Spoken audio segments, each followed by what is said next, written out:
ఈ పరిస్థితులలో ఇది ఇలా కళ్ల ముందు మనకు కనిపించేటువంటి పరిస్థితి ఇది ఉంటే ఇలా తగుదనమ్మా అన్నట్లు సిగ్గు ఎగ్గు లేకుండా జిల్లాలో ఒక మంత్రి కొంతమంది శాసనసభ్యులు వేసుకొని అంత అయిపోయినాక చేతులు కాలినాక ఆకులు పట్టుకున్నట్లు మేము హెచ్చరిస్తూనే ఉన్నాం. ఈ సంవత్సరం ఎప్పటికంటే కూడా అత్యధిక వర్షాలు కురిసినాయి, అత్యధికంగా కృష్ణాలో నీళ్లు బారుతా ఉన్నాయి.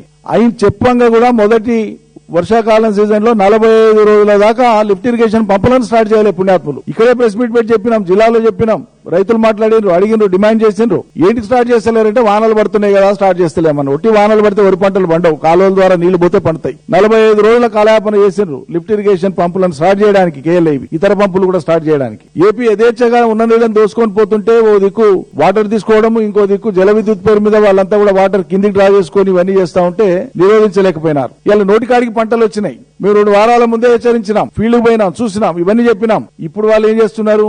నిలువరించవలసినటువంటి ఏపీని నిలువరించకుండా, నీళ్లు తీసుకుపోయేటప్పుడు అడ్డుపడకుండా, కేఆర్ఎంపీ దగ్గర పాత్ర పోషించాల్సింది పోషించకుండా, కేంద్రానికి అపెక్స్ కౌన్సిల్ కు లెటర్ రాయకుండా, ముఖ్యమంత్రి చేయాల్సిన ఏ పనులు ఏవి చేయకుండా నీళ్లన్నీ పోయి ఇప్పుడు పంటలు ఎండిపోయేటువంటి దశ వచ్చినాక ఇప్పుడు ఫేస్ సేవింగ్ కోసం ఇలా శ్రీశైలం ప్రాజెక్టు కాడికంటే ఎమ్మెల్యేలను వెంబడి తీసుకొని పోతారట. ఏం చేస్తారట? అది కూడా మీరు పోయేది ఆంధ్ర ప్రాంతానికి పోతారా, అవతల ప్రాంతానికి పోతుండ్రా, అవతల ప్రభుత్వం దగ్గర పోయి ధర్నా చేస్తుండ్రా?